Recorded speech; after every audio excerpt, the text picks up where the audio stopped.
Hello everyone, this is निर्भय Bishnoi. I welcome you all. और एक सीरीज़ हमने चला रखी है 15 टॉप क्वेश्चंस की। तो इसका आज थर्ड सेशन है।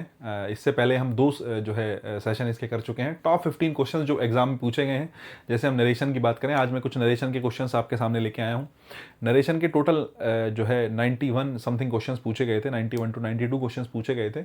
और उसमें से सबसे बेहतर जो है 15 क्वेश्चन कौन से हो सकते हैं, उसके लिए मैं बेसिकली आपके लिए 15 क्वेश्चन लेके आया हूँ। ये बेसिकली उन लोगों के लिए है, जैसे मान लेते हैं बहुत से बच्चे जिनको बिल्कुल ही मतलब जो जो जिनके पास समय नहीं है, उनको लग रहा है कि मेरे को ज़्यादा टाइम नहीं देना, या ये टॉपिक मेरे को आता है। तो एटलीस्ट आप ये 15 क्वेश्चन तो देख के जाएं ही जाएं। मुझे लगता है आपको काफ़ी जो है मदद मिलेगी एग्जाम में आगे के लिए, कि भाई एग्जाम जो है मतलब किस तरह के क्वेश्चन आ रहे हैं, कैसे क्वेश्चन आ सकते हैं, आंसर्स किस अप्रोच से दिए जा रहे हैं, क्या जो है चेंजेस हुए हैं, ये सारी चीज़ें आप इसमें समझ सकते हैं, सोच सकते हैं। और चलिए शुरू करते हैं। हमारे पास टोटल कितने 15 क्वेश्चन है, ज़्यादा कुछ नहीं है, ज़्यादा समय लूंगा भी नहीं मैं। एसएससी स्टेनोग्राफर 2025 टॉप 15, अरे नहीं, नरेशन क्वेश्चंस, ठीक है। टॉप 15 नरेशन क्वेश्चंस हमारे सामने हैं। शुरू करते हैं। पहला क्वेश्चन आप देखिएगा। They said we shall visit the museum tomorrow. ऐसा एकदम बहुत एकदम मुश्किल, शुरू में ही एकदम भारी जो है लेवल नहीं मिलेगा, एकदम धीरे धीरे धीरे धीरे अपग्रेड होगा, टेंशन ना लो। They said we shall visit the museum tomorrow. उन्होंने कहा कि हम जो है कल म्यूजियम विजिट करेंगे। अच्छी बात है साहब। अगर आप देखो तो टुमारो का चेंज किस में होगा साहब? शुरू में सेड आया है, मेन क्लोज पास्ट में तो सब मतलब शुरू वाला हिस्सा पास्ट में होता है, तो अगले वाले हिस्से में जो टाइम और डिस्टेंस रिलेटेड वर्ड्स होते हैं उनको चेंज किया जाता है। तो टुमारो का चेंज जो है किस में होगा? देखो लास्ट वाले में तो टुमारो से रिलेटेड कोई शब्द ही नहीं है, यह है बताओ। तो इसको तो गलत ही कर दो, क्योंकि इसमें कुछ ऐसा आया नहीं है। दूसरा देखो साहब, the next day, the following day, the next day, the following day, ठीक है साहब। अच्छा ठीक है। अगर आप चेंज करेंगे, शैल विजिट को चेंज करेंगे, तो शैल विजिट को कैसे चेंज करेंगे बताओ? मॉडल को जब चेंज कर रहे होते हैं डायरेक्ट से इनडायरेक्ट में, तो क्या करते हैं शैल का वुड हो जाएगा, या फिर अगर सजेशन की बात होगी तो शैल का शुड हो जाएगा। जनरली शैल का चेंज वुड में ही होता है, शुड में नहीं होता, जब तक बात सजेशन की ना हो। तो अगर शैल की बात करें तो शैल का शैल तो नहीं रहेगा साहब। या तो शैल का चेंज किस में होगा? वुड में, या फिर शैल का चेंज किस में होगा? शुड में। बिल्कुल सही बात है। तो ऑप्शन दो बचे, एक बचा बी, एक बचा सी। हाँ जी बताइए अब क्या करना चाहिए? शुड कह दें या वुड कह दें? देखो एक चीज़ है, द फॉलोइंग डे कह लूँ या द नेक्स्ट डे कह लूँ, बात तो दोनों एक ही है ना। द फॉलोइंग डे मतलब आने वाला दिन, और नेक्स्ट डे भी जो है अगले दिन के लिए ही कहा जाएगा। तो बात तो ठीक है। फिलहाल सवाल यह है कि शैल का चेंज किस में होगा, शुड में कर दूं या वुड में कर दूं? देखो एक चीज़ ध्यान रखना, विल का चेंज भी वुड में होता है और शैल का चेंज भी वुड में ही होता है। शैल का चेंज भी किस में ही होता है? वुड में ही होता है, जब तक बात किसकी ना हो जाए? जब तक बात सजेशन की ना हो जाए। सेंटेंस पढ़ो, पढ़ के बताओ क्या सजेशन है। उन्होंने कहा तुम्हें कल म्यूजियम जो है विजिट करना चाहिए। बताओ जरा, इस बात को क्या सजेशन कह लेंगे? सोच के देखो, क्या इस बात को सजेशन कहा जा सकता है? दे सेड दैट, कि कल जो है हम म्यूजियम विजिट करेंगे। वैसे एक बात बताऊं, ये बात सजेशन हो सकती है। सोच के देखो, हम कल म्यूजियम विजिट करें, या जो है we shall visit the museum, हमें कल विजिट करना चाहिए म्यूजियम, ये एक प्रकार का सजेशन हो सकता है। लेकिन आपने वी को लेके ही कहा है हमें करना चाहिए, या आपने अपने साथ वालों को सजेशन दे दिया। तो सजेशन दे दिया तो आपको ये लगना चाहिए कि शैल का चेंज किस में कर दें? शुड में कर दें। लेकिन सेंटेंस में शैल का चेंज शुड करने से पहले एक चीज़ में दिक्कत है कि यहाँ पे टोल्ड के साथ दैट लिखा है। टोल्ड के साथ क्या लिखा है? दैट। बोले टोल्ड के साथ तो दैट आता तो है, लेकिन टोल्ड के साथ एक ऑब्जेक्ट भी तो होना चाहिए। दे टोल्ड मी, यू किसे कहा? उन्होंने किसे बताया? तो किसी को तो बताया होगा। टोल्ड डाई ट्रांजिटिव वर्ब होती है, और टोल्ड के बाद जब ऑब्जेक्ट, टोल्ड के बाद दैट अगर आया है तो दैट से पहले एक ऑब्जेक्ट जरूर आया होगा। टोल्ड डाई ट्रांजिटिव वर्ब है। टोल्ड के तुरंत बाद एक लिविंग पर्सन, एक ऑब्जेक्ट रखा होता है। टोल्ड के तुरंत बाद माई, मी, यू, कुछ ना कुछ रखा होगा। बिना ऑब्जेक्ट के टोल्ड नहीं चलेगा। टोल्ड दैट लिखना गलत है, टोल्ड मी दैट लिखना क्या है? सही है। यही कारण है कि ये वाला ऑप्शन भी गलत हो गया। ठीक है साहब, ये वाला ऑप्शन भी गलत हो गया। पहला वाला शैल की वजह से गलत कर दिया। आंसर क्या बनेगा? सी फॉर कैट।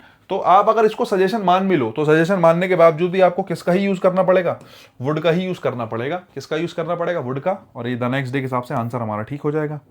नेक्स्ट देखते हैं question number 2। They said that they had already completed their homework. उन्होंने कहा कि वो ऑलरेडी अपना होमवर्क कंप्लीट कर चुके हैं। भाई बहुत सही सेंटेंस है, समझे। और एग्जामिनर ने इसमें काफ़ी जो है चीज़ें जो है करी हैं, एक बार ज़रा देख लो। अच्छा सेंटेंस है। मैं आपसे कहता हूँ कि उन्होंने कहा कि वो ऑलरेडी जो है होमवर्क कंप्लीट कर चुके हैं। मान लेते हैं साहब। एक बात बताओ, सेड दैट तो सभी में आया ना सेड दैट किस में आया? सभी में आया। लेकिन बी फॉर बॉल में ज़रा देखना, ऑलरेडी नहीं आया। बी फॉर बॉल में कहीं से कहीं तक किसका यूज नहीं हुआ, बी फॉर बॉल में ऑलरेडी का यूज नहीं हुआ। अगर बी फॉर बॉल में ऑलरेडी का यूज नहीं हुआ तो तुम्हें एक बात समझ में आनी चाहिए कि मैं इस ऑप्शन को काट दूं। उसके अलावा तीनों में ऑलरेडी आया है, तीनों में ऑलरेडी आया है। अगर मैं पहले वाले की बात करूं तो जो पहले वाला ऑप्शन है, अगर आप इसको देखो तो यहाँ पे वर्ब की सेकंड फॉर्म आई है, we already completed, completed second form है। और ऊपर आई है हेड प्लस वर्ब की कौन सी फॉर्म, थर्ड फॉर्म। ऊपर आई है हेड प्लस वर्ब की कौन सी फॉर्म, थर्ड फॉर्म। तो तुम्हें पता है वर्ब की सेकंड फॉर्म का चेंज किस में ही होता है, हेड प्लस वर्ब की कौन सी फॉर्म में, थर्ड फॉर्म में। तो बात तो सही है, आंसर तो हो सकता है। लेकिन एक समस्या होगी बच्चे, यहाँ वी लिखा है और यहाँ लिखा है देयर। क्या वी के साथ देयर आ सकता है? भाई जैसा सब्जेक्ट होता है वैसा ही क्या होता है, एडजेक्टिव होना चाहिए ना। तो वी के हिसाब से एडजेक्टिव आर आना चाहिए, आर टीम, हमारी टीम। तो आर का यूज करेंगे ना कि देयर का। इसलिए मैं ये कह दूं कि ए फॉर एप्पल भी गलत है। बात करते हैं सी और डी की, बात करते हैं सी और डी की। सी और डी देखना जरा, we have already completed homework of ours, our homework. अच्छा ठीक है, दो ऑप्शन है। वैसे मैं अगर तुमसे पूछूं ऑफ आर्स में और आर में कोई फर्क है, बताओ। वी हैव ऑलरेडी कंप्लीटेड, इतना सेंटेंस तो सेम ही है ना, देखना इतना सेंटेंस तो सेम है। अगले वाले हिस्से में होमवर्क ऑफ आर्स और आर होमवर्क। तो मैं अगर तुमसे कहूं माय का, मैं कहता हूं माय बुक, तो मैं इसको ऐसे कह सकता हूं,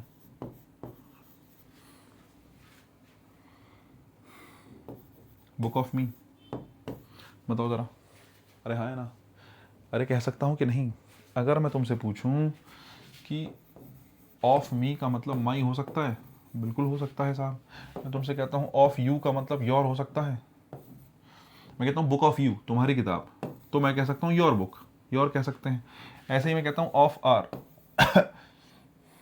ऑब्जेक्टिव केस ऑफ अस, है ना, आप कहेंगे ऑफ अस, तो ऑफ अस को आप आर लिख सकते हैं। ऑफ अस को क्या लिख सकते हैं, आर लिख सकते हैं। जैसे मैं कहता हूं बुक ऑफ मी तो my book, book of you your book, book of us our book. ठीक है, तो ऑफ अस को चेंज करें तो हम आर लिख सकते हैं। और अगर तुम समझो तो यहाँ पे ऑफ आर्स लिखा है, ये तो ये गलत है। यहाँ पे ऑफ अस होता ना तो कहानी ठीक होती, अगर ऑफ अस होता तो कहानी क्या होती, ठीक होती, है ना। होमवर्क ऑफ अस मतलब आर होमवर्क, हमारे होमवर्क की बात चल रही है साहब। तो बेहतर है ये तरीका लिखना, यही सही है एकमात्र ऑप्शन। तो आप आंसर लगाएंगे डी फॉर डॉग। आंसर क्या लगाएंगे, डी फॉर डॉग। नेक्स्ट देखो तीसरा number, Rashmi said to Reshma Mahima was dancing on the floor when she was called by her mother.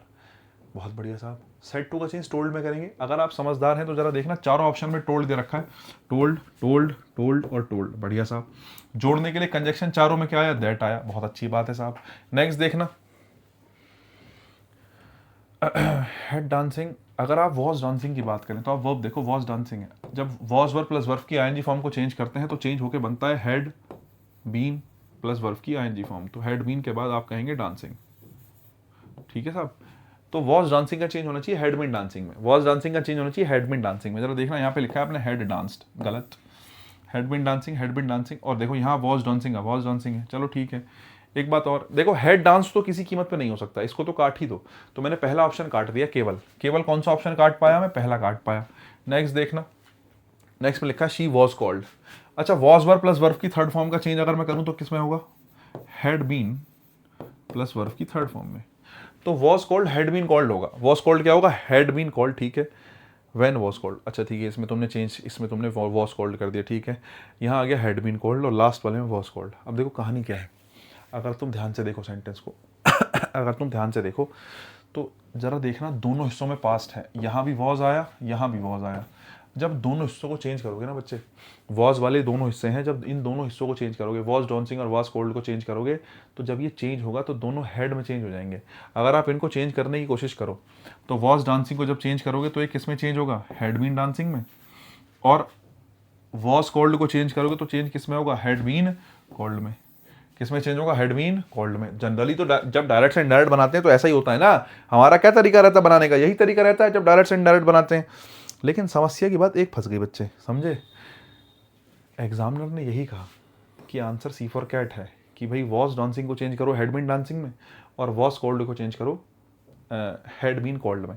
लेकिन मैं ये कहना चाहता हूँ, क्या तुमने अगर ग्रामर थोड़ी सी ठीक से पढ़ी है तो क्या तुम ये बात नहीं जानते कि अगर एक सेंटेंस, अगर कभी वैन वाला या वाइल वाला सेंटेंस हो और दोनों हिस्से पास्ट में हो तो दोनों में से कोई सा भी हिस्से को चेंज नहीं करा जाता। क्या ये बात नहीं सीखी तुमने? दो हिस्से पास्ट में है, ये भी वॉज है, ये भी वॉज है, दो हिस्से पास्ट में, एक सेंटेंस के दो पार्ट्स हैं, दोनों के दोनों अगर पास्ट में है तो फिर हम दोनों में से किसी को भी चेंज नहीं करते।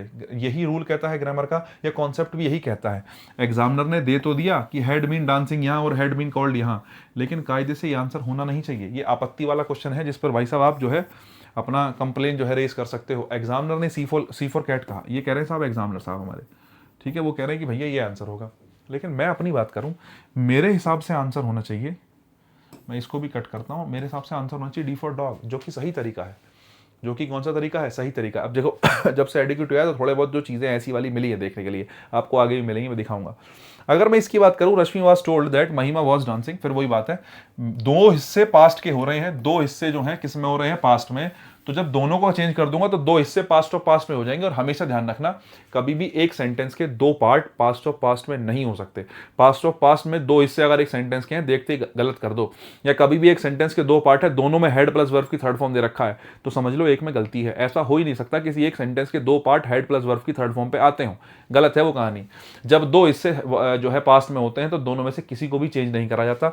और यही कारण है कि वॉज डांसिंग का वॉज डांसिंग रहेगा और वॉज कोल्ड का वॉज कोल्ड रहेगा। इसलिए मैंने कहा बी फॉर बॉल जो है बिल्कुल सही है। अच्छा, मैं आपसे कहूं कि बी मैंने क्यों गलत कर दिया, या जो है बी इसलिए गलत कर दिया बच्चे, क्योंकि तुमने एक हिस्सा तो चेंज करा, वॉज डांसिंग का हेड बीन डांस तो करा, लेकिन बाद में जो वॉज कोल्ड था उसको ऐसे का ऐसे ही रखा। तो जब चेंज करोगे तो दोनों को करोगे, चेंज करोगे तो दोनों में से किसी को नहीं करोगे। ऐसा थोड़ी है कि एक हिस्सा चेंज कर दिया हमने, फिर हमने देखा यार बाद में तो गलती हो जाएगी, दोनों चेंज कर देंगे, तो एक काम करते हैं बाद वाला चेंज नहीं करते हैं। नहीं, ऐसा नहीं होता है। दो हिस्से अगर हैं सेंटेंस के, दोनों पास्ट में है, तो फिर दोनों में से कोई सा भी चेंज नहीं होगा, ये ध्यान रखना। तभी आंसर क्या होगा? डी फॉर डॉग होगा। अगर आप जानना चाह रहे हैं थोड़ा सा, तो मैं आपको एक बात बता दूं, एक टाइमलाइन होती है इंग्लिश में, एक होता है प्रेजेंट, एक होता है फ्यूचर, एक होता है फ्यूचर ऑफ फ्यूचर। अगर आप थोड़ा सा भी समझें इस बात को तो आपको समझ में आएगा कि मैं ठीक कह रहा हूँ। ये होता है पास्ट और ये होता है पास्ट ऑफ पास्ट, ये होता है पास्ट ऑफ पास्ट।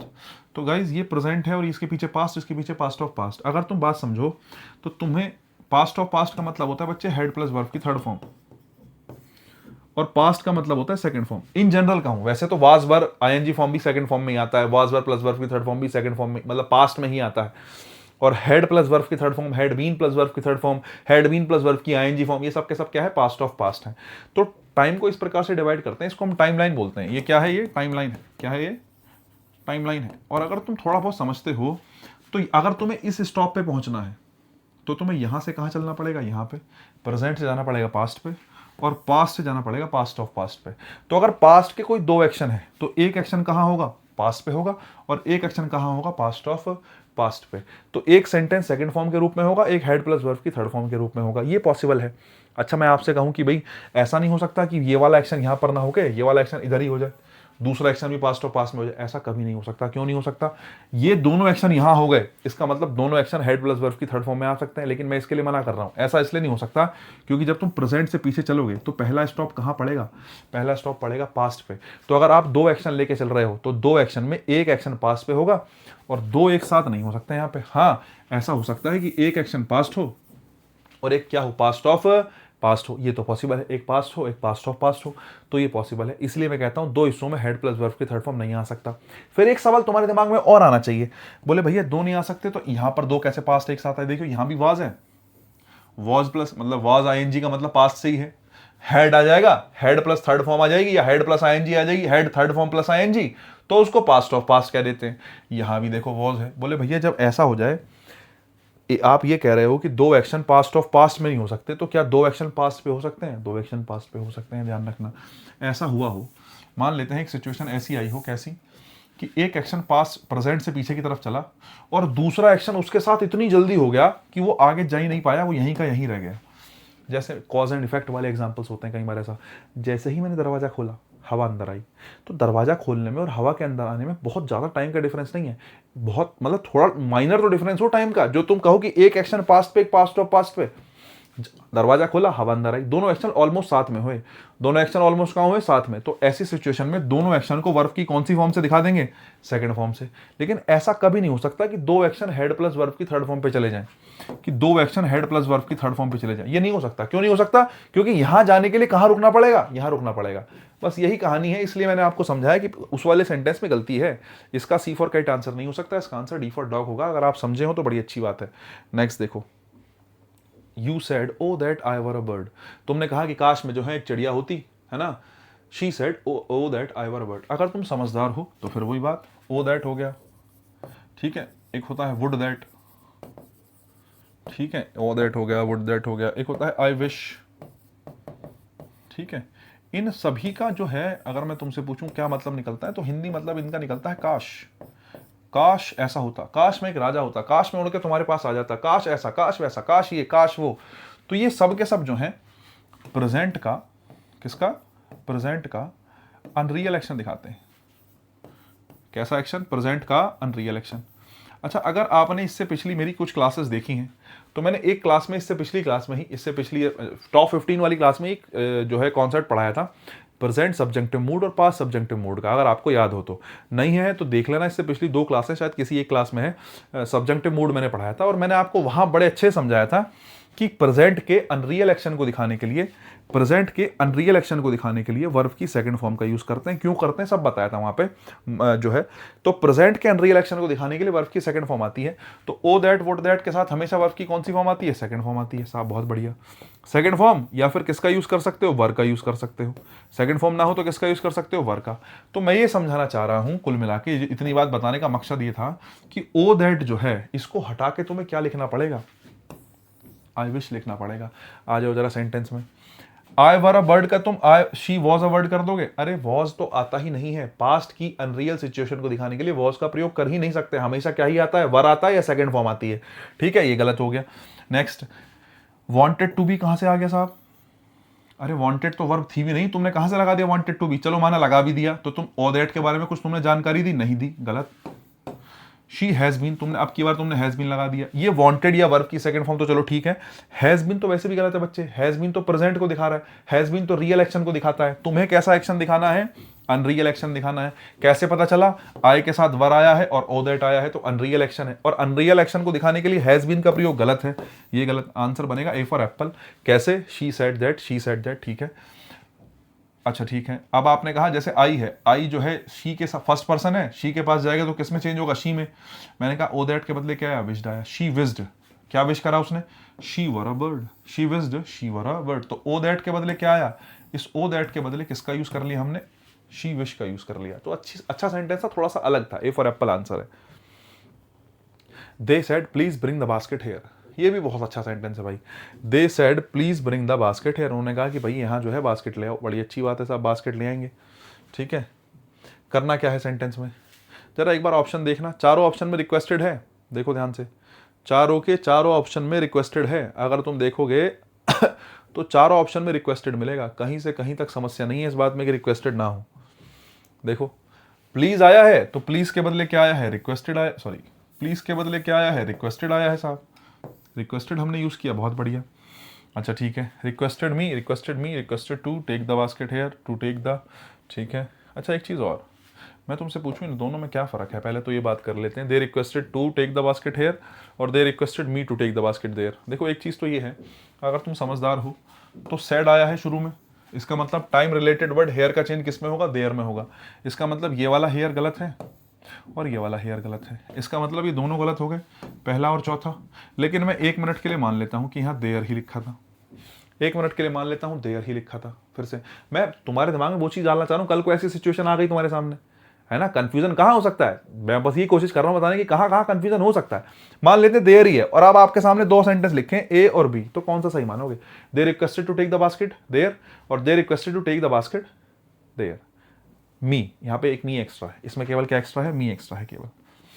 हालांकि ऑप्शन दोनों में से कोई सा भी सही नहीं है, मैं तुमसे बताऊं, लेकिन मैं तुम्हें समझाना चाह रहा हूं कि बेटे यहाँ पे मी आ गया और यहाँ पे मी नहीं आया, दोनों में क्या फर्क है। दोनों में इतना ही फर्क है कि रिक्वेस्टेड ने अपने साथ एक ऑब्जेक्ट मी लिया, ऊपर रिक्वेस्टेड ने अपने साथ ऑब्जेक्ट नहीं लिया। ध्यान रखना, रिक्वेस्टेड हो गया, ऑर्डर हो गया, है ना, एडवाइस हो गया, कमांड हो गया, ये ऐसे शब्द हैं जो अपने साथ ऑब्जेक्ट प्रेफर करते हैं। इनके साथ ऑब्जेक्ट देना ज़्यादा बेहतर माना जाता है, क्योंकि ये जनरली हम ये बात मैटर करती है कि तुमने एडवाइस किसे दी है, रिक्वेस्ट किसे दी है और कमांड किसे दी है। तो जनरली रिक्वेस्ट एट कमांड जो है, एडवाइस जो है, ऐसे शब्दों के साथ ऑब्जेक्ट रखना बेहतर माना जाता है, तो इनके साथ तुम्हें ऑब्जेक्ट रखना बेहतर है। हालांकि ऐसा ऑप्शन आ जाए जहां तुम्हारे पास मजबूरी है कि चारों में से किसी के पास ऑब्जेक्ट नहीं है तो ठीक है, लेकिन अगर मैं तुमसे कहूं दोनों को चुनना है, यहाँ तो तुमने हेयर की वजह से सेंटेंस एलिमिनेट कर दिया, लेकिन देयर होता और तुम्हारा दोनों में से एक चुनना होता तो तुम हमेशा बी वाले को चुनते, ना कि ए वाले को। ये बात तुम्हें ध्यान होनी चाहिए। किसको चुनते? बी वाले को। ए वाला गलत हो जाएगा, बी वाला ही क्या होगा, ठीक होगा।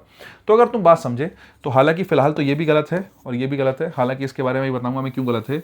फिलहाल मैं कह रहा हूं कि एक गलत है, और अगर दोनों सही होते, दोनों में से एक चुनना होता तो बी चुनते। क्यों? क्योंकि उसमें ऑब्जेक्ट दे रखा है, जो कि अच्छी बात है। और मैंने कहा क्यों? क्योंकि ये शब्द जो है इनमें मैटर करता है कि बाद में कौन सा शब्द रखा जाए, तो वो कहानी है। ठीक है, इसके बाद मैं आपसे कहता हूं सी और डी बताओ जरा, सी और डी में क्या है। ठीक है, जरा देखना सी और डी में। मैंने डी तो काट ही दिया, दो ऑप्शन बचे, फिर एक बचा बी, एक बचा सी। आ जाओ जरा। बी और सी में जब तुम ध्यान से देखोगे तो बी और सी में बच्चे एक फर्क है कि यहाँ पे लिखा है टू टेक, यहाँ पे लिखा है टू ब्रिंग। यहाँ पे लिखा है टू टेक, यहाँ पे लिखा है टू ब्रिंग। तो अब तुम ये समझ जाओ, जैसे दिस का दैट होता है, हेयर का देयर होता है, ऐसे ही ब्रिंग का चेंज किस में करा जाता है, ऐसे ही ब्रिंग का चेंज किस में किया जाता है, ब्रिंग का चेंज किस में करते हैं, टेक में। ब्रिंग का चेंज किस में करते हैं, टेक में। यार देखो, पता है क्या, मैं तुमसे पूछूं नरेशन क्या है? नरेशन स्टोरी टेलिंग ही तो है। मैं तुमसे पूछूं नरेशन को सिंपल शब्दों में क्या कह सकते हो? Narration is a story telling. Story telling को ही नरेशन कहेंगे। मतलब क्या? तुमने मुझसे कहा, दे सेड, उन्होंने मुझसे कहा ब्रिंग द बास्केट हेयर, कि बास्केट को यहाँ ले आओ।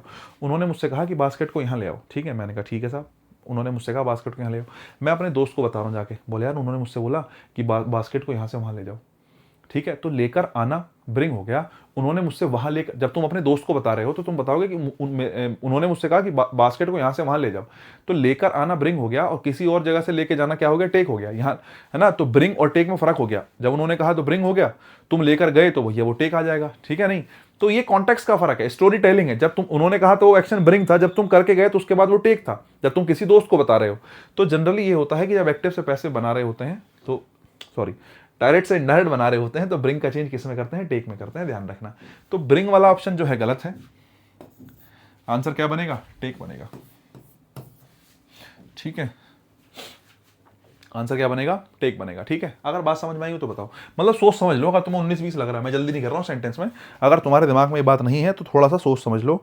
ठीक है, नहीं बाकी ब्रिंग हेयर होगा, टेक देयर होगा, ये बात भी ध्यान रखना। ब्रिंग के साथ हेयर और टेक के साथ देयर। ठीक है, बहुत बढ़िया। नेक्स्ट देख लो सेंटेंस, 5 हो गए ना। 6 नंबर देखना। तो बोलता है टाइम है अभी बहुत ज़्यादा, अभी तो अभी शुरुआत हुई है। 6 नंबर देखना जरा।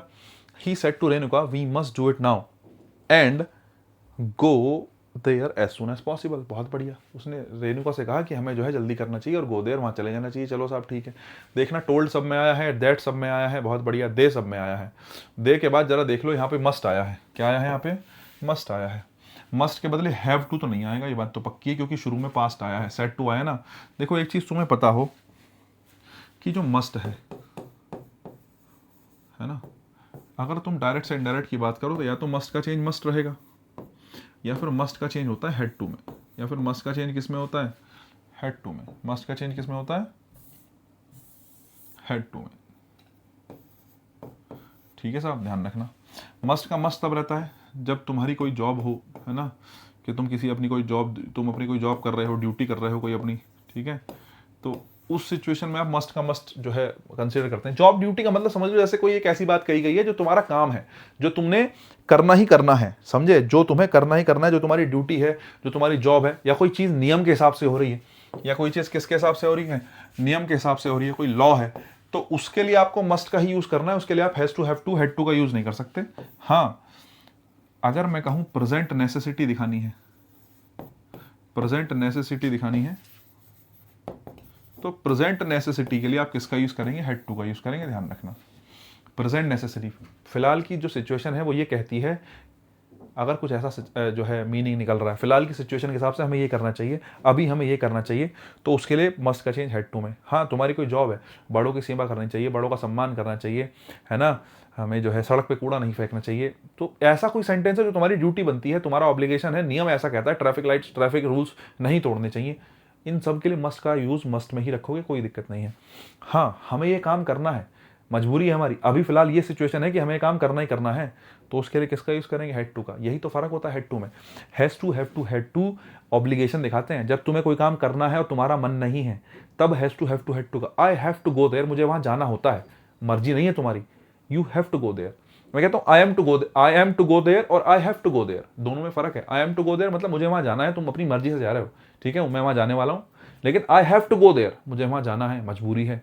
तो हैज टू हैव टू के साथ प्रेजेंट की सिचुएशन की मजबूरी दिखानी होती है। बस वही मैंने बात बताई, प्रेजेंट नेसेसिटी, फिलहाल का समय कहता है कि फिलहाल की सिचुएशन कहती है कि ये काम करना ही है, इसलिए उस सिचुएशन में मस्ट का चेंज हैड टू में करो। मॉरल जो है ऑब्लिगेशन है, नॉर्मल बिल्कुल बात है कि हाँ ठीक है ऐसा करना होता है, नियम है, कानून है, ऐसा है। मस्ट का चेंज मस्ट रहने दो। सेंटेंस देख लो, मैंने कहा हैव टू तो आ नहीं सकता, दो बातें बची, ठीक है। देखो अब यहाँ पे जो आया है देयर आया है, ठीक है साहब, और ठीक है एज सुन एज पॉसिबल आ गया है, ठीक है। तीन सेंटेंस है, एक हैड टू वाला, एक मस्ट वाला, एक डू वाला। जरा पहले में और इसमें डिफरेंस देखना कुछ है क्या पहले और तीसरे में। He told Renuka that they must do it. अच्छा नाउ का चेंज देन में होगा ना, देखो नाउ का चेंज किस में होगा, देन में, तो ये हटा लो साहब, इसकी ज़रूरत नहीं है हमें, ठीक है। नहीं, नाउ का नाउ रखा है, तो अब बचा भाई साहब दो ऑप्शन, पहला वाला और चौथा वाला। दोनों में फ़र्क पता है क्या है, यहाँ पे मस्ट आया है और यहाँ पे क्या आया है, हैड टू आया है। एक मस्ट आया, एक हैड टू आया है, बहुत बढ़िया साहब। अब बताओ, मैंने कहा we must do it now, we must do it now, हमें ये चीज़ अब करनी चाहिए, क्यों, and go there as soon as possible, वहां चले जाना चाहिए। कोई नियम कानून की बात नहीं हुई, प्रेजेंट की नेसेसिटी कहती है कि ये काम हमें अब करना चाहिए वरना दिक्कत हो जाएगी। अगर प्रेजेंट की नेसेसिटी कहती है तो मस्ट का चेंज मस्ट नहीं, मस्ट का चेंज किस में होगा, हैड टू में, और आंसर होगा डी फॉर डॉग। अगर बात समझे हो तो आगे चलो। ही सेड, उसने कहा कम हेयर, ठीक है साहब, तो ही सेड का चेंज किस में, ही सेड का ही टोल्ड कर लो साहब, बहुत बढ़िया, ही टोल्ड। अच्छा कम के साथ हेयर आता है, गो के साथ देयर आता है, ये तो पता होगा तुम्हें। अगर तुम ये बात समझ रहे हो तो कम देयर तो गलत हो जाएगा, ठीक है, और गो, सॉरी एक सेकेंड, है ना, कम हेयर गो देयर। अब देखो गो के साथ हेयर है कहीं, गो के साथ हेयर तो है नहीं। यहाँ पर केम आ गया, जरा देखना, क्या टू के बाद केम आ सकता है, जरा बताओ, क्या टू के बाद कभी केम का प्रयोग कर सकते हैं, मुझे बस ये बता दो, कभी भी टू आया हो टू के साथ केम आ जाए, टू के साथ तो वर्ब की फर्स्ट फॉर्म आती है, ये गलत, ठीक है। नहीं, अब जरा देख लो, he told me to go there और he told to go there, he told me to go there, he told to go there. अभी एक दो सेंटेंस पहले ही बता के आए हो बच्चे कि टोल्ड के साथ ऑब्जेक्ट रखा होना चाहिए ही चाहिए, जिसके बिना काम नहीं चलेगा। टोल्ड के बाद मी रखा होना चाहिए, ऐसे काम नहीं चलेगा साहब। मी या कोई भी ऑब्जेक्ट रखा होना चाहिए, टोल्ड अपने बाद लिविंग ऑब्जेक्ट लेता ही लेता है, इसलिए बी फॉर बॉल भी गलत है। आंसर क्या बनेगा साहब, आंसर बनेगा ए फॉर एप्पल। आंसर क्या बनेगा साहब, आंसर बनेगा ए फॉर एप्पल। अगर बात समझ में आई हो तो ठीक है। एक चीज़ मैं इसके साथ और बताना चाह रहा हूँ कि कम का चेंज, हमने सुना है कि कम का चेंज गो में हो जाता है साहब, है ना, कम का चेंज किस में हो जाता है, गो में। लेकिन देयर आर मैनी सिचुएशंस, कुछ कंडीशंस ऐसी भी हैं जब कम का चेंज किस में नहीं होता, जब कब का चेंज किस में नहीं होता, गो में नहीं होता साहब, है ना। कम का चेंज किस में नहीं होता, गो में नहीं होता। जैसे मैं एक दो सेंटेंस तुम्हें देता हूँ, मैं एक एग्जांपल देता हूँ तुम्हें। मैं कहता हूँ कि he said I will come to your house, he said I will come to your house tomorrow. मैंने एक सेंटेंस दिया आपको, he said I will come to your house tomorrow. मैंने कहा इसका जो है, अगर मैं जो है he said that, assertive sentence से जोड़ने के लिए क्या लगाया, दैट लगाया। आई फर्स्ट पर्सन है, सब्जेक्ट कौन बनेगा, ही बनेगा। ही वुड कम टू, मैंने फिलहाल कम का कम लिखा है, योर जो है सेकंड पर्सन है, तो मैं मान लेता हूं कि यहाँ पे ऑब्जेक्ट एक होगा, ही सेड टू का, फिर तो एक काम करो ही टोल्ड मी कर लो, अगर मी भी दे दिया मैंने, काम कर लो ही टोल्ड मी दैट, ठीक है साहब, आ जाओ। मैंने ऑब्जेक्ट मान लिया अपनी तरफ से कि मैंने माना कि मुझसे उसने कहा है, he told me that he would come to your, second person है तो मी के हिसाब से क्या हो जाएगा, माई हाउस टुमारो का कर देंगे द नेक्स्ट डे, ठीक है साहब, टुमारो का कर देंगे द नेक्स्ट डे। मैं फिर से कहता हूं इसी का same reply, he told me that he would go to my house the next day. मैंने आपसे पूछा कम सही है या गो सही है, मैंने आपसे पूछा कम सही है या गो सही है, बताओ जरा। एक सेंटेंस और लिख देता हूं, चलो अगर तुम्हें ऐसा लग रहा है एक सेंटेंस और लिख देता हूं।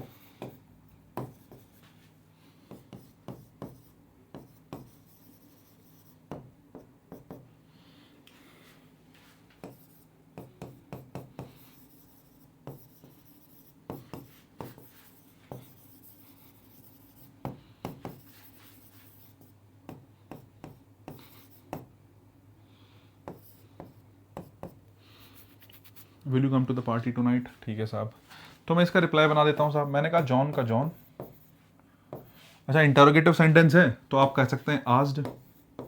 मैं मान लेता हूँ किससे पूछा, मुझसे पूछा, जॉन आस्ड मी।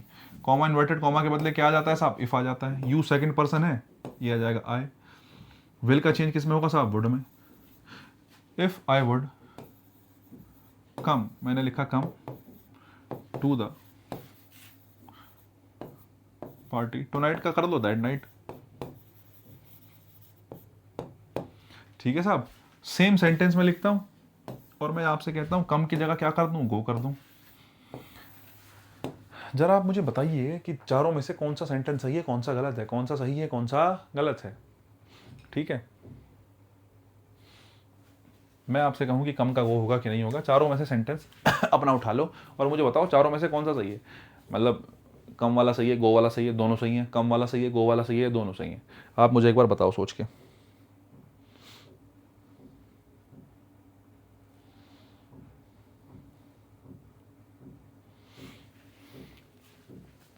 पॉज कर लेना अगर और ज़्यादा टाइम चाहिए तो, क्योंकि मैं मुझे लगता है वेस्ट नहीं करूँगा ज़्यादा। अगर तुम्हें लगता है और टाइम चाहिए तो अपना पॉज कर लेना, उसके बाद सोचना। लेकिन तुम अब फिलहाल मेरा आंसर सुन लो, मैं क्या कहना चाह रहा हूँ। देखो पता है फ़र्क इस बात से पड़ता है, रिसीविंग एंड पे, मतलब तुम वहाँ पे प्रेजेंट हो कि नहीं हो। जब तुम रिसीविंग एंड पे हो, जब उसने मुझसे कहा या कुछ भी है, जैसे मैं पहला सेंटेंस देखता हूँ, उसने मुझसे कहा I will come to your house tomorrow, कि मैं तुम्हारे घर जो है कल मैं तुम्हारे घर आऊँगा। I will come to your house tomorrow, मैं तुम्हारे घर आऊँगा।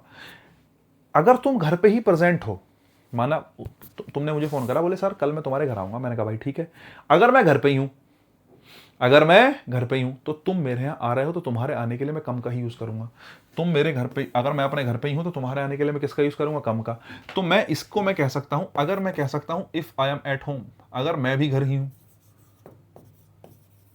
If I am also at home. अगर मैं ये कह दूं कि मैं घर पे ही हूं साहब, तो तुम मेरे घर आओगे, तो तुम, मैं रिसीवर हो गया, तुम आ रहे हो मेरे पास, तो कम का कम ही रखेंगे। हम क्या कहेंगे, he told me that he would come to my house, कि वो मेरे घर आएगा और मैं वहीं पे हूँ। If I am at the house, अगर मैं घर पे हूँ, I M at the home. ठीक है, नहीं अगर मैं ही घर पे हूँ तो फिर उसमें तुम ध्यान रखो कम का जो है ऐसे का ऐसे ही रखेंगे, इसमें कोई चेंज नहीं होगा। लेकिन हाँ, तुमने कहा बोले सर मैं ना तुम्हारे घर जाऊंगा, मैंने कहा भाई चले जाना यार, मैं तो घर हूं नहीं, मैं तो दिल्ली हूं, मैं तो ऑफिस जाऊंगा। तुम्हारा कोई काम है घर पे, हाँ ठीक है तुम मेरे घर चले जाना। बोले सर मुझे एक बुक देना, मेरी बुक रखी है। मैंने कहा ठीक है तुम घर चले जाना, मैं घर पे नहीं हूँ, मैं रिसीविंग एंड पे हुई नहीं। तो मैं क्या कहूँगा, मैंने मम्मी को बताया कि मम्मी उसने मुझसे कहा कि मैं तुम्हारे घर आऊँगा। मैंने मम्मी को बोला मम्मी वो जो लड़का है ना राम, वो घर आएगा। ठीक है, नहीं तो उस टाइम पे मेरे लिए वो कम नहीं है, वो घर जाएगा मेरे लिए। मम्मी को बताऊंगा कि वो घर आएगा, मतलब ठीक है, लेकिन वो मेरे लिए तो कम नहीं है क्योंकि मैं घर पे हूं ही नहीं। तब वो क्या हो जाएगा, गो हो जाएगा। तब वो क्या हो जाएगा, गो हो जाएगा। इस गो का मतलब है, इस गो का मतलब है क्या, I am not at home. ठीक है, I am not at home. तो उस सिचुएशन में क्या सही है, गो सही है, क्योंकि मेरी लोकेशन अलग हो गई ना, लोकेशन चेंज हो गई। अगर लोकेशन चेंज हो गई, क्या हो गया, लोकेशन चेंज हो गई, जो रिसीवर्स एंड है वो चेंज हो गया, मैं हूं ही नहीं वहां पे, वो वहां पे जा रहा है मेरे साथ। अगर मैं भी वहीं हूं तो वो मेरे पास आ रहा है, तो मेरे पास आने के लिए किसका यूज कर रहा है, कम का। अगर मैं वहां पे हुई नहीं, वो वहां पे जा रहा है, फिर मेरे हिसाब से वो जा रहा है, क्योंकि मैं तो अलग लोकेशन पे हूं। तो कम का चेंज किस में, गो में है। दोनों ही सही, दोनों ही कॉन्टेक्स्ट क्या है, सही है, दोनों सही है। लेकिन डिपेंड करेगा सिचुएशन पे, क्या सिचुएशन कह रही है। जैसे मैंने दो सेंटेंस लिखे, John said will you come to the party tonight. John का मेरे पास फोन आया, क्या हुई जॉन, जॉन का फोन आया कि हाँ विंदर भाई पार्टी में जाएगा। मैंने कहा यार जाऊंगा पार्टी में, क्यों नहीं जाऊंगा।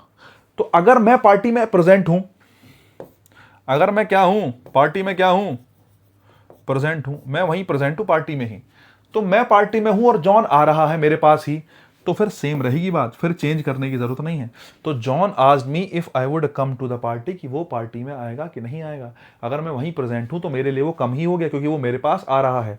अगर लोकेशन, कोई चीज कोई वस्तु तुम्हारी तरफ ही आ रही है तो कम का कम ही रहेगा, गो करने की जरूरत नहीं है। कोई चीज तुमसे दूर जा रही है, तुम्हारी तरफ नहीं आ रही, तुम्हारे से दूर जा रही है, किसी और की डायरेक्शन में जा रही है, तो कम का चेंज किसमें करते हैं, गो का, गो में। जैसे मैंने कहा मैं पार्टी में जाऊंगा ही नहीं। ठीक है, मैंने कहा, मैंने ये कह दिया कि आई एम नॉट प्रेजेंट, मैं पार्टी में हूं ही नहीं साहब। तो मैं क्या कहूंगा, जॉन आजमी, जॉन ने, मैं जब जॉन ने मुझसे कहा, और मैं जब किसी थर्ड पर्सन को बता रहा हूं, मैं किसी थर्ड पर्सन को बता रहा हूं कि जॉन ने मुझसे पूछा कि तू पार्टी में जाएगा, तो मैं क्या कहूंगा, John asked me if I would go to the party that night John ने मुझसे पूछा था कि क्या तू उस दिन पार्टी में जाएगा।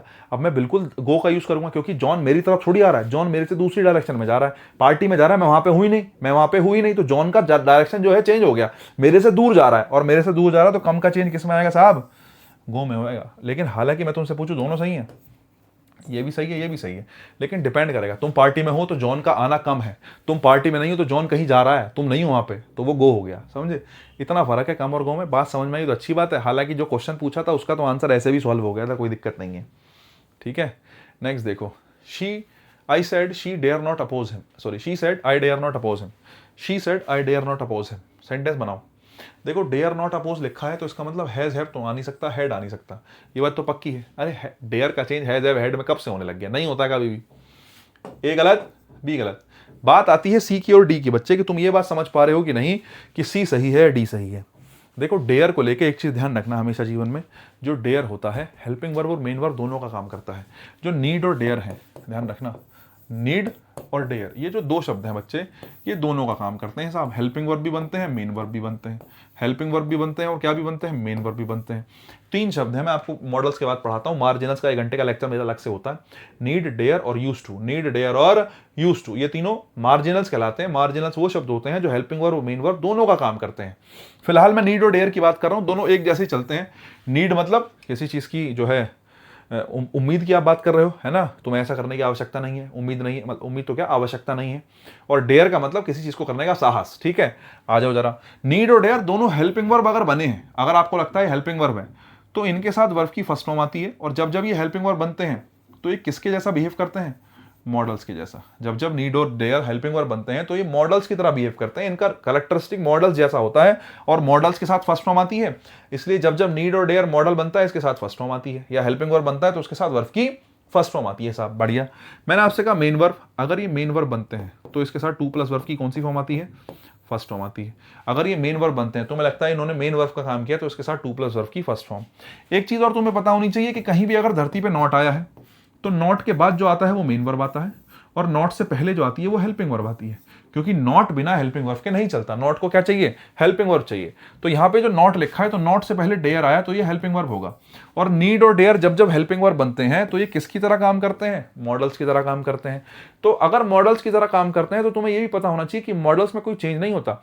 कैन का कैंस नहीं होता, कुड का कुड्स नहीं होता, शुड का शुड्स नहीं होता, ऐसे या ईएस मॉडल्स में लगता ही नहीं है। क्यों, क्योंकि मॉडल्स की अपनी स्ट्रक्चर फिक्स है। सेम गोज विद डेयर और नीड। डेयर और नीड का स्ट्रक्चर भी अपने आप में फिक्स है, इसके साथ तुम ईडी या एस या ईएस नहीं लगा सकते। ये जो है वो क्या है, गलत है। आप लगाएंगे answer D for dog, she said she dare not oppose him, ये सेंटेंस बिल्कुल सही है। और सी फॉर कैट वाला जो है क्या है, गलत है। कई बार बच्चा सोचता है ये प्रेजेंट हो गया, पास्ट बनाने के लिए डेयर का डेयर्ड कर दिया, और डेयर्ड सुनने में भी अच्छा लगता है, क्योंकि जब जब डेयर, नीड और डेयर मेन वर्ब बनेगा तो जब इसका पास्ट बनाओगे तो पास्ट में डेयर का डेयर्ड हो जाएगा, कोई समस्या नहीं। लेकिन किसका होगा, मेन वर्ब का होगा, ऐसा नहीं किसी का भी हो जाएगा, मेन वर्ब का। किसका, मेन वर्ब का। वो फिलहाल हेल्पिंग वर्ब है। किसने बताया, नॉट ने बताया। किसने बताया साहब, नॉट ने बताया। मुझे लगता है बात समझ में आई होगी। आगे चलते हैं साहब। The farmer asked his wife why she was upset when he had just returned from the city। बहुत बढ़िया साहब। एक बात बताओ सोच के, यहाँ पे was upset लिखा है तो ये किससे आया होगा, was किससे आया होगा, इससे आया होगा। और यहाँ पे आप कह रहे हो had just returned, had plus verb की थर्ड फॉर्म क्या आया, had प्लस वर्ब की थर्ड फॉर्म। पहले तो इसी से एलिमिनेट कर लो, उसके बारे में बात करेंगे अभी। was upset देख लो, was का चेंज किसमें होगा, इसमें होना चाहिए। अगर इनडायरेक्ट है, डायरेक्ट में किससे आया होगा, इससे आया होगा। अगर इससे आया होगा तो डिड गलत, यहाँ पे आर आया, यहाँ पे आर आया, यहाँ पे आर आया। बहुत बढ़िया साहब, अच्छी बात है। सेड टू हिज वाइफ सब में है, सब में है। Why are you so upset, why are you upset, why are you upset, why are you upset. एक बात बताओ, सेंटेंस में अपसेट से पहले सो आया है क्या, क्या यहाँ कहीं सो आया है, नहीं आया है। तो एक बात बताओ, पहले वाले में तुमने सो लगा क्यों रखा है, इसकी तो कोई ज़रूरत ही नहीं है साहब। और ज़रूरत नहीं है तो पहला गलत, और ये दूसरे वाले में डिड आया तो वो गलत, क्योंकि हमें वॉज का इज चाहिए। Upset when I was just, I have just return, have just return from the city, from the city. अब मुझे बताओ कौन सा सही है।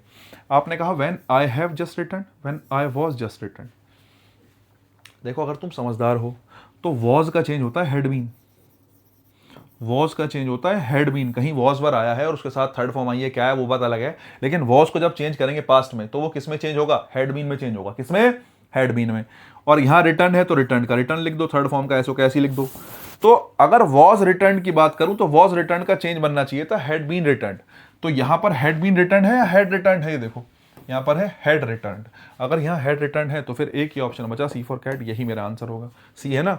हाँ देखो हैड रिटर्न किससे बना, हैव रिटर्न से। हैव का जो है थर्ड फॉर्म बनाएंगे तो हैव का जो पास्ट बनाएंगे तो हैड बन जाएगा, रिटर्न थर्ड फॉर्म है, उसका थर्ड फॉर्म ऐसे का ऐसे ही आ गया।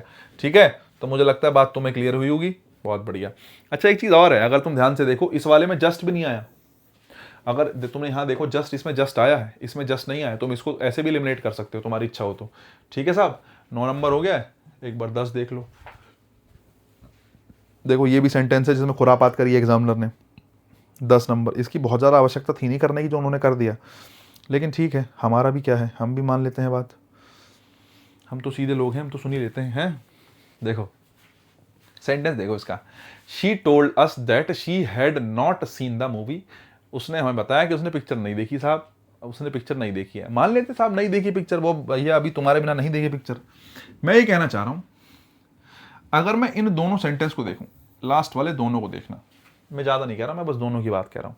अगर मुझे इन दोनों में चुनना पड़े तो ध्यान से देखना, यहां पे आई है और यहां पे क्या है, शी है। एक आई है और एक क्या है, शी है। एक आई है और एक क्या है, शी है। तो बात सुनना, आई फर्स्ट पर्सन है, जब डायरेक्ट से इनडायरेक्ट बनाएंगे फर्स्ट पर्सन शी के पास जाएगा तो किस में चेंज हो जाएगा, शी में चेंज हो जाएगा। बात ठीक है ना। ये शी है, शी थर्ड पर्सन होता है और थर्ड पर्सन नो चेंज रहता है, थर्ड पर्सन कभी चेंज नहीं होता। तो अगर शी होगा तो शी का शी ऐसे कैसे ही आ जाएगा। तो अगर मैं वैसे देखूं, ग्रामेटिकली देखूं, तो दोनों बातें ही क्या सही है, आई के बदले शी आएगा और शी के बदले क्या आएगा, शी आएगा। शी तो चेंज होता ही नहीं है। लेकिन फिर वही बात अभी मैंने बताया, अगर तुमसे कहूं कि ना चेंज करने से बेहतर है कि चेंज करना, तो हमेशा चेंज करने के ऑप्शन को ही चुना करो। मैंने इससे पहले भी तुम्हें बताया काफ़ी क्लासेस में, अगर आपको ऑप्शन दिया जाए ना चेंज करने से बेहतर चेंज करना है तो हमेशा चेंज करने वाले को चुनो, इसको नहीं चुन सकते। हालांकि ये तो मैंने एक बेसिक ओवरव्यू दे दिया कि ऐसा करना चाहिए। मैं पूछूं क्यों करना चाहिए यार, जब उसने कहा होगा कि मैंने पिक्चर नहीं देखी है, जब तुम अगले वाले को बताओगे तो तुम ये बताओगे कि हाँ उसने पिक्चर नहीं देखी है। तो जब वो खुद को कह रही है, क्योंकि जो डायरेक्ट स्पीच होती है वो स्पीकर्स वर्ड होते हैं।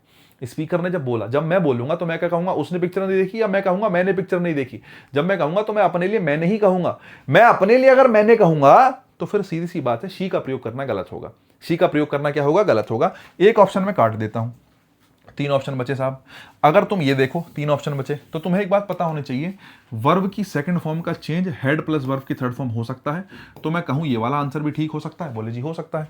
मैं आपको कहूं हैज हैव प्लस वर्ब की थर्ड फॉर्म का चेंज हेड प्लस वर्ब की थर्ड फॉर्म हो सकता है, तो तुम्हें पता होना चाहिए हैज हैव प्लस वर्ब की थर्ड फॉर्म का चेंज हेड प्लस वर्ब की थर्ड फॉर्म ही होता है। मैं तुमसे कहूं had not seen no change, तो मैं तुमसे पूछूं क्या नो चेंज हो सकता है, हैड नॉट सीन का हैड नॉट सीन, बिल्कुल सही है। Had not scene past perfect हो सकता है नो चेंज हो, पास्ट परफेक्ट चेंज नहीं होता उससे आगे, तो ये ऐसे कैसे ही हो। तो अगर तुम देखो ग्रामेटिकली देखना चाहो तो 3 ऑप्शन सही है, ए बी सी, तीनों ही ऑप्शन क्या है, ठीक है। अच्छा ठीक है, एग्जामिनर की बात सुन लेते हैं। एग्जामिनर ने शायद इस वजह से लगा दिया कि पहले और दूसरे का आंसर दोनों का ये हो सकता है, फर्स्ट और सेकंड दोनों का आंसर जो है हेड नॉट सीन हो सकता है। तो उन्होंने फिर इसको नो चेंज वाली सिचुएशन सुन ली और उन्होंने एग्जामिनर ने जो आंसर लगाया वो ये लगाया, ठीक है। लेकिन ये बेवकूफ़ी है, ये वास्तव में ए बी और सी तीनों ही आंसर हो सकते हैं। और अगर माना तीनों दे भी रखे हैं तो एग्जैक्ट और वास्तविक आंसर होना चाहिए बी फॉर बॉल। या कभी मैं लगाता या मैं लॉजिकली बात करता, लॉजिकली कौन सा आंसर ठीक है, तो ये बी फॉर बॉल ही ठीक है। कौन सा आंसर ठीक है, बी फॉर बॉल ही ठीक है। सी फॉर कैट तो किसी कीमत पर नहीं हो सकता अगर बी फॉर बॉल दे रखा है तो। सी गलत है। अच्छा मैं तुमसे पूछूं कि ऐसा क्या बात हो गई कि मैंने केवल किसको आंसर बताया, मैं कह रहा हूं ये वाला गलत है। अगर तीनों ऑप्शन के हिसाब से सबसे बेस्ट ऑप्शन चुने तो best option B for ball होगा। बेस्ट ऑप्शन क्या होगा, बी फॉर बॉल होगा। अब मैं पूछ रहा हूं ऐसा क्यों हो गया ऐसा। देखो ऐसा इसलिए हो गया बच्चे, लिखूंगा ज्यादा नहीं, ऐसी समझो। जनरली क्या होता है, अगर कहीं आप हैज हैव प्लस वर्ब की थर्ड फॉर्म लिख रहे हैं, क्या लिख रहे हैं आप, हैज हैव प्लस वर्ब की third form, has have plus verb की थर्ड फॉर्म, तो मैं इससे पूछूं इसका टाइम क्या है, इस एक्शन के घटित होने का टाइम क्या है। तो इस एक्शन के घटित होने का टाइम होता है बच्चे पास्ट में घटित होगा, लेकिन उसका रिलेशन किससे होता है, प्रेजेंट से। कोई पास्ट की घटना जिसको रिलेट कर रहे हैं प्रेजेंट के साथ, उसको हैज हैव प्लस वर्ब की थर्ड फॉर्म से दिखाया जाता है।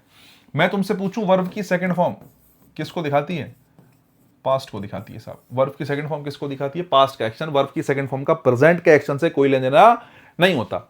मैं आपसे पूछूं हेड प्लस वर्ब की थर्ड फॉर्म, मैं आपसे पूछूं हेड प्लस वर्ब की थर्ड फॉर्म किसको दिखाता है, पास्ट ऑफ पास्ट को। किसको दिखाता है, पास्ट ऑफ पास्ट को। और एक बात, सिंगल एक्शन में यूज नहीं होता। किस में यूज नहीं होता? सिंगल एक्शन में इसका यूज नहीं करते, सॉरी। अगर सिंगल एक्शन है तो सिंगल एक्शन के लिए ये जो है हेड प्लस वर्ब की थर्ड फॉर्म जो है गलत माना जाएगा, ध्यान रखना।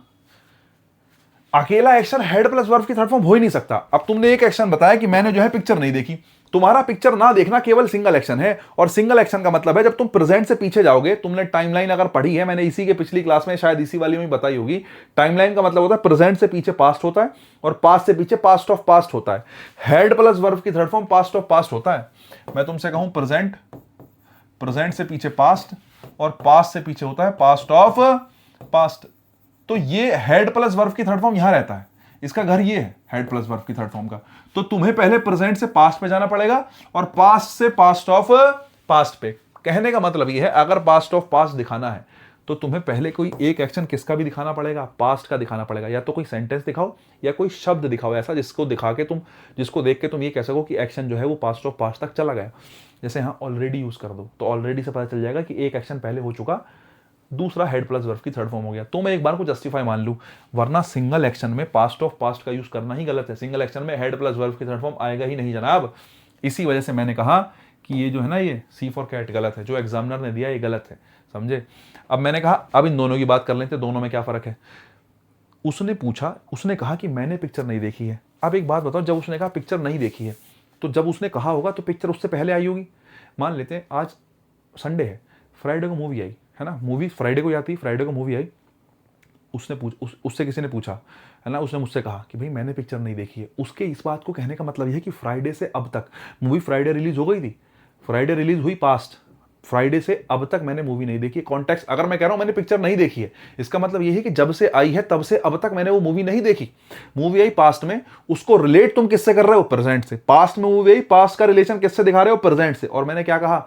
Past plus present. जब कोई घटना पास्ट की हो और उसको रिलेट कर दो प्रेजेंट से, तो किसका यूज करते हैं? हैज हैव प्लस वर्ब की कौन सी फॉर्म का? थर्ड फॉर्म का। यही कारण है कि मैंने आपसे कहा कि इसका आंसर बी फॉर बॉल होना चाहिए। बी फॉर क्या होना चाहिए? बॉल होना चाहिए। एग्जामिनर ने गलती करी है, ठीक है। सेकंड फॉर्म का मतलब सिंपल पास्ट, केवल पास्ट से रिलेशन है, उस बात का प्रेजेंट से कोई लेना देना नहीं है। ऐसी सिचुएशन में सेकंड फॉर्म लगाते हैं। बाकी तुम समझ गए होंगे कि आंसर बी फॉर बॉल क्यों होगा, ठीक है। एक्सप्लेन तो खूब करा है, बाकी आगे तुम्हारी मर्जी। दिक्कत हो रही हो तो एक बार वापस कर लेना, वैसे होनी नहीं चाहिए। नेक्स्ट अब, ये बहुत अच्छा सेंटेंस है यार, बहुत बढ़िया सेंटेंस है। मतलब कुछ सेंटेंस मजेदार हैं। They said that they were suppose to arrive earlier. उन्होंने कहा कि जो है they were suppose to arrive earlier, वो जो है जल्दी जो है आएंगे। बिल्कुल सही बात है, उनको जल्दी आने की, मतलब जल्दी आने की उम्मीद है कि वो जल्दी आ जाएंगे। ठीक है साहब, थी या है वो बात की बात है। अब एक बात बताओ, सपोज टू अगर लिखा है तो पहला वाला ऑप्शन तो गलत हो गया, क्योंकि यहां सपोज टू तो गायब ही कर दिया तुमने। अगर तुम मेन वर्ब जो है, तुम्हारा मेन जो वर्ब है उसी को गायब कर दोगे, उसी को चेंज कर दोगे, तो मामला खराब हो जाएगा साहब। ऐसे तो नहीं होता। अच्छा एक चीज और, यहाँ पे वॉज वर आया है, तो वॉज वर का क्या होगा? या तो वो इज एम आर से बना होगा, या तो आर सपोज टू आएगा, या वर सपोज टू आएगा। क्या वॉज वर के बदले हैव टू आ सकता है? बताओ, क्या वॉज वर के बदले हैव टू लगा दूं? नहीं हो सकता। मतलब मेरा सी फॉर कैट भी गलत है। अब बात बचती है दो ऑप्शन की, बी फॉर बॉल की और डी फॉर डॉग की। मुझे खुद बताओ, सोच के मैं तुम्हें टाइम देता हूं कि आंसर क्या होगा, बी होगा या डी होगा। मुझे लगता है तुम सोचते ही बताओगे, कह रहे तो बहुत आसान काम है, और लगना भी चाहिए तुम्हें। ये काम आसान लगना भी चाहिए, इसमें कोई दिक्कत की बात नहीं है, ठीक है। नहीं, काम आसान लगना भी चाहिए। देखो भाई, एक बात बताऊं, मुझे पता है तुम सोच रहे होंगे कि इसका आंसर आर होगा, ठीक है, लेकिन आंसर आर नहीं होगा, आंसर होगा बी फॉर बॉल। आंसर क्या होगा? B for ball.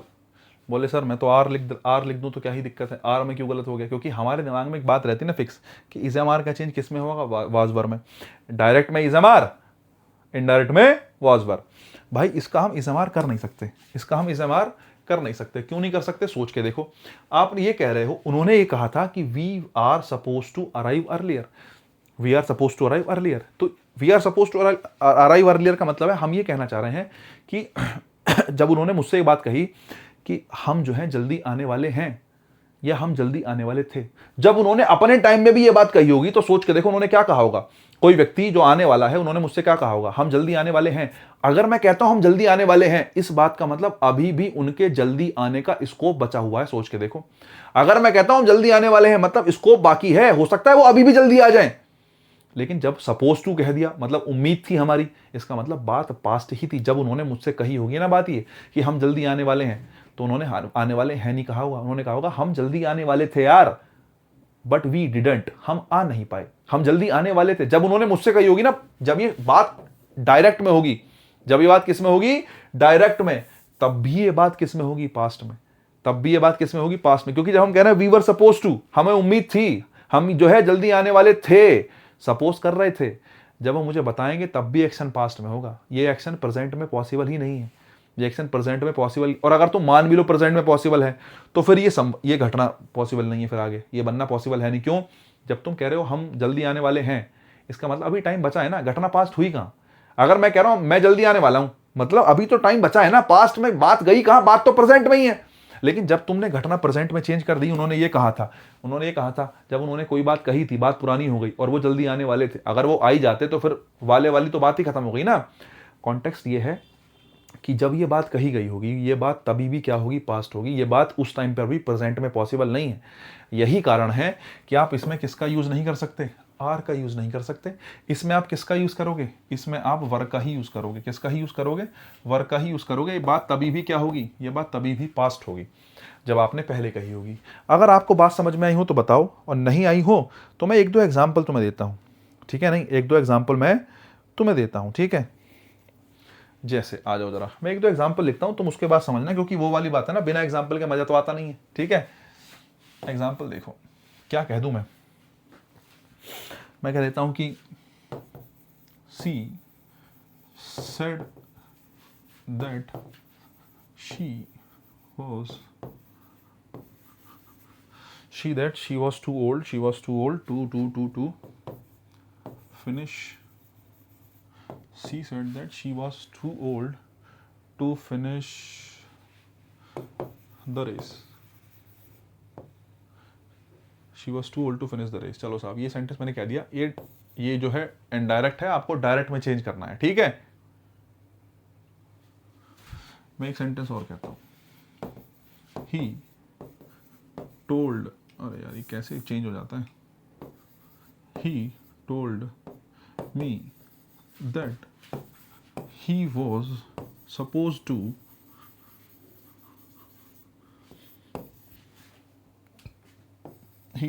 to call his boss. He was supposed to call his boss yesterday. जैसे मैं ये सेंटेंस कहता हूँ, ये भी डायरेक्ट है, आपको इसका क्या बनाना है, सॉरी ये भी इनडायरेक्ट है, आपको इसका डायरेक्ट बनाना है। आपको इसका क्या बनाना है, डायरेक्ट बनाना है। तो देखो, अगर तुम सोच पा रहे हो तो यहाँ पे वॉज सपोज लिखा है, यहाँ पे लिखा है वॉज सपोज्ड, और यहाँ पे क्या लिखा है, शी, यहाँ पे वॉज लिखा है, शी वॉज टू ओल्ड। तो अब देखो उसने, शी ने कहा कि she was too old to finish this race, कि वो बहुत ज़्यादा ओल्ड है, बहुत ज़्यादा बूढ़ी है इस रेस को फिनिश करने के लिए, कि वो फिनिश नहीं कर सकती, ठीक है। नहीं तो क्या कहेंगे आप इसके लिए, भाई ये एक्शन जब उसने कहा होगा जो है, तब भी ये क्या ही होगा, पास्ट होगा। She said comma inverted comma, she का क्या होगा, आई होगा।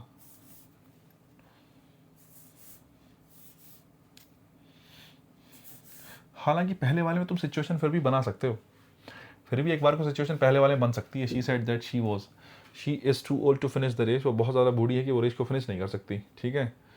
तो पहले वाले में एक बार को फिर भी बन जाएगी, पहला वाला रहने दो, ठीक है।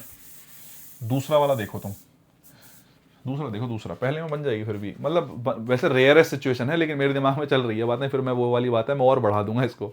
नेक्स्ट देखो, he told me that he was suppose to call his boss yesterday. उसने कहा कि वो जो है suppose to call his boss yesterday, वो अपने बॉस को कॉल करने वाला था, कल वो अपने बॉस को कॉल करने वाला था। तो वो ये कह रहा है, अगर तुम कह रहे हो, उसने बताया कि वो अपने दोस्त को, येस्टरडे लग गया ना, येस्टरडे का मतलब है वो कल अपने बॉस को कॉल करने वाला था। अब तुमने ये वाली बात किसी और को बताई, यार उसने मुझसे ऐसा कहा कि वो अपने बॉस को कॉल करने वाला था, लेकिन इसका मतलब वो कल भी नहीं कर पाया। जब उसने ये बात कही होगी कि मैं अपने बॉस को कॉल करने वाला था कल, इसका मतलब जब कल उसने तुम्हें ये बात बताई, वो कल भी नहीं कर पाया होगा कॉल। तो ये पास्ट का ऐसा एक्शन है जिसका टाइम ऑफ एक्शन उस टाइम पर भी पास्ट था, और टाइम ऑफ एक्शन उस टाइम पर भी पास्ट था। यही कारण है कि आप इसको कहेंगे he said to me, comma inverted comma, I was suppose to call my boss yesterday. ठीक है, ये कहानी है, क्योंकि जब तुम सपोज टू की बात कर रहे हो मैं करने वाला था, लेकिन वो वाला एक्शन जो है उस टाइम पर भी पास्ट में ही होगा, इसलिए आपने वॉज को क्या ही रखा, वॉज ही रखा। शायद आपको बात समझ में आई हो, इफेक्टिव टाइम जो है उसका वो उस टाइम पर भी पास्ट था, इसलिए उसने चेंज, इसलिए हमने चेंज नहीं किया। She said how I wish I could meet him once. बताओ भाई 12 नंबर सेंटेंस। देखो वैसे तो तुम समझदार हो,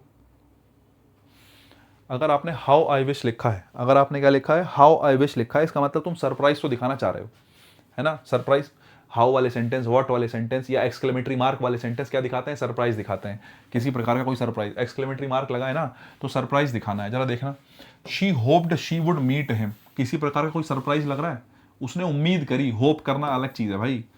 नेक्स्ट देखो, she exclaimed that she could meet him once, उसने एक्सक्लेम किया। अब देखो हाउ वाला सेंटेंस है, एक्सक्लेम्ड आ गया, चलो मान लेते हैं, एक मिनट के लिए रुक जाते हैं। She asked that she meet him once, ये देखो यहां तुमने आस्क्ड कह दिया, तो भाई आस्क्ड से कौन सा सरप्राइज दिखा रहे हो तुम, ये तो कॉन्टेक्स्ट ही जो है खराब हो गया। नेक्स्ट देखो, दो ऑप्शन है, she exclaimed that she could meet him once, ठीक है, और she said that she wished she could meet him once. अब देखो ऊपर वाले सेंटेंस में, इसमें तुम बात कर लो, तुमने एक्सक्लेम्ड तो लगाया, लेकिन तुमने क्या गायब कर दिया, यहां से विश्ड गायब कर दिया, नहीं करा, सोच के देखो। अब ये सर्वाइवल ऑफ द फिटेस्ट वाला एग्जांपल है कि सर्वाइवल ऑफ द फिटेस्ट है, कौन सा तुम्हें, कौन सी चीज को ज्यादा बेहतर मान के टिक कर सकते हैं कि भाई ये वाली चीज ज्यादा बेहतर है, इसके हिसाब से इसको अप्रोच कर लिया जाए। जैसे पहले वाले सेंटेंस की बात करो, वहां पे एक्सक्लेम्ड तो आया कि एक्सक्लेम्ड, लेकिन एक्सक्लेम, या तो तुम मान लेते कोई एक्सक्लेमेटरी वर्ड आया होता, तुम exclaimed with joy, surprise, hurrah पुर्रा, कुछ ना कुछ लिखते, वो भी नहीं लिखा। ठीक है, उसके अलावा ये जो आई विश, काश वाला जो कॉन्टेक्स्ट है, ये भी तुमने यहां नहीं लिखा कि तुम विश कर रहे हो वाली बात को, तो ये भी नहीं लिखा। इसका मतलब मेरे हिसाब से बी को भी गलत मानेंगे, ए भी गलत, बी भी गलत, डी भी गलत।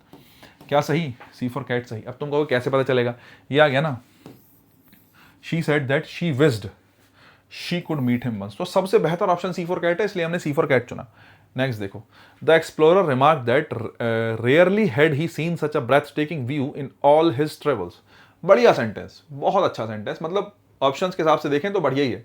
ठीक है, नेक्स्ट देखो, अगर मैं इसकी बात करूं तो सेंटेंस को जब तुम ध्यान से देखोगे तो क्या देखोगे, तो इसमें तुम देखोगे ब्रेथ टेकिंग व्यू सब में आया, ब्रेथ टेकिंग व्यू सब में आया है, in all my travels, in all my travels, in all my travels, ठीक है, सब में आया है, बहुत बढ़िया। जरा एक बात बताओ कौन सा आंसर लगा लें। देखो ये तो गलत है, ये गलत क्यों है, अगर तुमने सेंटेंस के स्टार्टिंग में एडवर्ब रख दिया, रेयरली एडवर्ब है, तो वो इन्वर्जन लेगा कि नहीं लेगा, एडवर्ब का काम होता है इन्वर्जन लेना। अगर सेंटेंस के स्टार्टिंग में एडवर्ब आ गया, सेंटेंस के स्टार्टिंग में क्या आ गया, एडवर्ब आ गया, तो एडवर्ब क्या लेगा, वो इन्वर्जन लेगा। इन्वर्जन मतलब सब्जेक्ट से पहले हेल्पिंग वर्ब का रखा होना, सब्जेक्ट से पहले किसका रखा होना, हेल्पिंग वर्ब का रखा होना। अगर रेयरली शुरू में आ गया, एडवर्ब शुरू में आ गया, तो वो इन्वर्जन लेगा। यहां पे इन्वर्जन नहीं है, हेल्पिंग वर्ब सब्जेक्ट के बाद रखी है, जो कि गलत है। इसका मतलब डी फॉर डॉग क्या होगा, गलत होगा। बचा एबीसी, बचा क्या, एबीसी। जरा देख लो, अगर मैं तुमसे कहूं वर्ब की सेकंड फॉर्म है और सेकंड फॉर्म का चेंज हेड प्लस वर्ब की थर्ड फॉर्म में हुआ, तो इस बात को कहने में कोई आपत्ति नहीं होनी चाहिए, बिल्कुल सही बात है साहब। अगर मैं तुमसे कहूं हेड प्लस वर्ब की थर्ड फॉर्म का चेंज, हेड प्लस वर्ब की थर्ड फॉर्म नो चेंज रहा, तो भी ठीक है साहब। अगर मैं तुमसे कहूं head already, head rarely, sorry head plus verb की थर्ड फॉर्म ऐसा का ऐसी रहा, तो भी ठीक है साहब। तो मुझे बताओ कौन से वाले को सही चुन लें, बताओ। तीनों ही सही हो सकते हैं ना, सोच के देखो, मैं तुमसे पूछूं तीनों में से किसको सही चुन ले, तीनों ही सही हो सकते हैं। देखो यहां से चुनने का रीजन सबसे बेहतर पता क्या होगा, यहां से चुनने का रीजन सबसे बेहतर इन्वर्जन होगा। मैंने आपको पहली क्लासेस में ही बताया है कि अगर आपके सामने दो ऑप्शन दे रखे हैं, एक विद इन्वर्जन, एक विदाउट इन्वर्जन, एक विद इन्वर्जन, एक विदाउट इन्वर्जन, तो इन्वर्जन वाले को बेहतर मानते हैं, क्योंकि इन्वर्जन वाला सेंटेंस जो है किसी बात को इम्फेटिकली कहता है। इम्फेटिकली मतलब बात को जोर देकर कहा जाता है। अगर आपने सेंटेंस में इन्वर्जन लगाया है, मतलब आप बात को बेहतर तरीके से कह रहे हैं, बात को थोड़ा सा जोर देकर कह रहे हैं। और अगर ऐसी सिचुएशन आ जाए तो हमेशा इन्वर्जन वाले को ही चुना जाए। अगर इन्वर्जन देखूं तो कौन से में साहब, देखो यहां इन्वर्जन है नहीं, ठीक है साहब, रेयरली हेड है, ये भी नॉर्मल लिखा है, यहां इन्वर्जन नहीं है, तो बेहतर ऑप्शन जाएगा बी फॉर बॉल। बेहतर ऑप्शन क्या जाएगा, बी फॉर बॉल जाएगा। और मैं तुमसे पूछूं तीनों में कोई फर्क है, कोई फर्क है ही नहीं। सेकंड फॉर्म का चेंज भी हो जाएगा, बात सेकंड फॉर्म वाली भी है, कोई दिक्कत की बात नहीं है। यहां दोनों में आया, दोनों में क्या फर्क है, इसमें इन्वर्जन आया, इसमें इन्वर्जन नहीं आया। आंसर चुनो इन्वर्जन वाला, बेहतर होगा बी फॉर बॉल। नेक्स्ट देखो, the teacher said let him try on his own, teacher ने कहा कि उसको खुद से ट्राई करने दो। तो भाई अब इसको क्या कहोगे, teacher suggested that, teacher said that. देखो ये वाला तो गलत हो गया, लास्ट वाला दैट अगर तुमने लगाया मतलब अगला वाला सेंटेंस कैसा होना चाहिए, असर्टिव होना चाहिए। अरे दैट के बाद असर्टिव सेंटेंस आना चाहिए, और दैट के बाद आता भी असर्टिव सेंटेंस है, तो दैट के बाद ऐसा तो कुछ आया नहीं है कि असर्टिव सेंटेंस आया, तो दैट के बाद असर्टिव सेंटेंस तो नहीं आया साहब। अगर नहीं आया क्योंकि दैट के बाद तुमने वर्ब की फर्स्ट फॉर्म लगा दी, यार ऐसे थोड़ी होता है।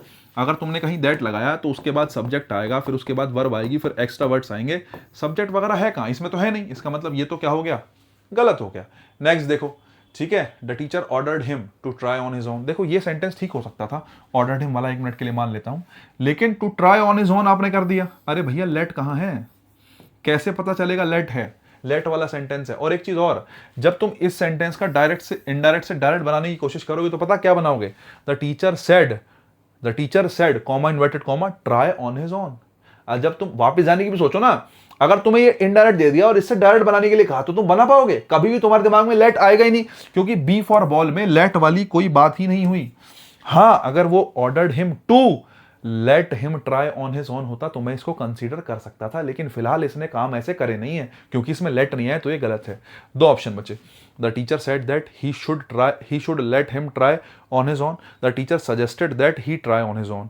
भाई कौन से वाले को चुनोगे, अब तुम देख लो, सर्वाइवल ऑफ द फिटेस्ट ही है, ठीक तो कोई सा भी नहीं है कहने को। तो सर्वाइवल ऑफ द फिटेस्ट में ए चुनोगे या सी चुनोगे, जल्दी से बता दो, बताओ जल्दी। देखो एक बात बताओ, अगर तुम पहले वाले ऑप्शन को चुन रहे हो तो थोड़ी सी गलती है उसमें, थोड़ी सी गलती है, ज्यादा नहीं, बिल्कुल हल्की सी, बहुत हल्की सी। क्या, शुड लेट हिम। देखो पता है क्या, अगर तुमने सेंटेंस को शुड से बनाया, तुम्हें पता होना चाहिए लेट वाले सेंटेंस को अगर हम सजेस्टेड से या प्रपोज से बनाते हैं, अगर कोई लेट वाला इंपेरेटिव सेंटेंस होता है तो या तो सजेस्टेड से बनता है या प्रपोज से बनता है, या तो सजेस्टेड से या प्रपोज से। हालांकि तुमने सजेस्टेड प्रपोज नहीं लगाया, कोई बात नहीं, लेकिन फिर भी लेट वाले सेंटेंस को फिर अगले वाले सेंटेंस में शुड लगा दिया, तो तुम्हें लेट की जरूरत नहीं थी, है ना। अगर तुमने शुड लगा दिया, तुमने शुड मॉडल यूज कर लिया, तो वो शुड का काम ही सजेशन दिखाना है, तुम्हें अलग से लेट लगाने की जरूरत नहीं थी। तो आपको ये कहना था, the teacher proposed to Ram Shyam Sita Gita जो भी होता, that he should try on his own, he should try on his own. यहाँ पे लेट हिम की जरूरत नहीं थी, समझे, वहां पर लेट से सेंटेंस बनाने की आवश्यकता थी ही नहीं, क्योंकि तुमने शुड लगा दिया था, सजेशन तुमने दिखा दिया, लेट के बदले शुड लगा दिया, सजेशन दिखा दिया, तो अलग से फिर लेट की आवश्यकता नहीं है। मैं यही कहना चाह रहा था, इसलिए मेरे हिसाब से ये भी गलत हो गया साहब। तो आंसर कौन सा बचा, सी फॉर कैट बचा।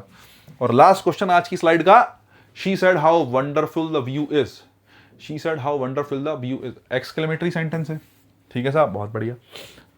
अब जरा आ जाओ, she exclaimed that the view was very wonderful. ठीक है ठीक है ठीक है, एक बात बताओ, यहाँ पे सैड आया है, यहाँ पे अगर सैड आया है तो इस का चेंज वॉज में होगा, तो ये इस गलत है और ये वाला इस गलत है। सोच के देखो ना, इसका चेंज वॉज में भी तो होगा, इसका चेंज वॉज में होगा, मैंने पहला और तीसरा काट दिया, 2 बचे। She exclaimed that the view was wonderful, she exclaimed that the view was very wonderful. देखो भैया, अब मैं तुम्हें फिर से कह देता हूँ, एग्जामिनर साहब ये कह रहे हैं और हमने तो पढ़ाना है आज तक, कैसो पता ना कैसो बता रहे हैं। ये मैं अपनी बात करता हूँ, ये मेरे हिसाब से सही है, मेरे हिसाब से ये गलत है, और ये वाला क्या है, सही है। आंसर जो बुक में दे रखा है या जो है एसएससी दे रही है, वो जनरली डी की बात कर रही है। किसकी बात कर रही है, डी की। आपत्ति डली होगी वो बात अलग की है, लेकिन मैं आपसे कहूँ कि डी गलत है और सी सही है। देखो तुमने वेरी का यूज़ किया ना, उन्होंने कहा वेरी गलत यूज़ है, हम कह रहे हैं वेरी सही यूज़ है, और वेरी है भी सही। जब तुम सरप्राइज दिखा रहे हो, मैंने कहा हाउ वंडरफुल द व्यू है, इसके कितना शानदार नजारा है साहब, जब तुमने ये वाली बात कही तो तुम इसको कैसे कहोगे, शी एक्सक्लेम्ड, उसने एक्सक्लेम मतलब उसने वो सरप्राइज हुई, जो है वो चौंक गई थोड़ा सा, क्या कि शानदार नजारा है या बहुत शानदार नजारा है। सोच के देखो, जब तुम एक्सक्लेम करते हो, जब तुम चौंकते हो, जब तुम सरप्राइज होते हो, तो सरप्राइज होने में एक चीज तुम्हें यह ध्यान रखनी पड़ेगी कि उस सरप्राइज को दिखाओगे कैसे। उस सरप्राइज को दिखाने के लिए हम किसका यूज करते हैं, वेरी का यूज करते हैं। हम अपनी तरफ से किसका यूज करते हैं, वेरी का। वेरी जो है बात की क्वांटिटी को बढ़ा देता है, सरप्राइज को बढ़ा देता है। सरप्राइज की क्वांटिटी किससे बढ़ेगी, वेरी से बढ़ेगी। वेरी का मतलब बात तुमने थोड़ा और जोर देके कही है, तो वही कहानी है। इस हिसाब से आंसर बी फॉर बॉल बनना चाहिए। हालांकि एग्जामिनर ने डी दिया है, आने वाले टाइम में वो ठीक कर लें, वो बात अलग है, या आपत्ति के बाद कर लिया हो, लेकिन आंसर बनेगा बी फॉर बॉल।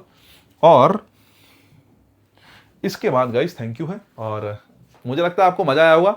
सीरीज अच्छी लग रही है, कमेंट कर दो, थोड़ा सा बता दो कि हाँ ठीक है, थोड़ा अच्छा चल रहा है। कुछ और भी आपके सजेशन है कि हमें ये चाहिए वो चाहिए, वैसे मुझसे जितना हो रहा है सीक्वेंस के हिसाब से मैं करता चल रहा हूँ, और मैं बाकी भी आगे आपके लिए बेहतर करूंगा।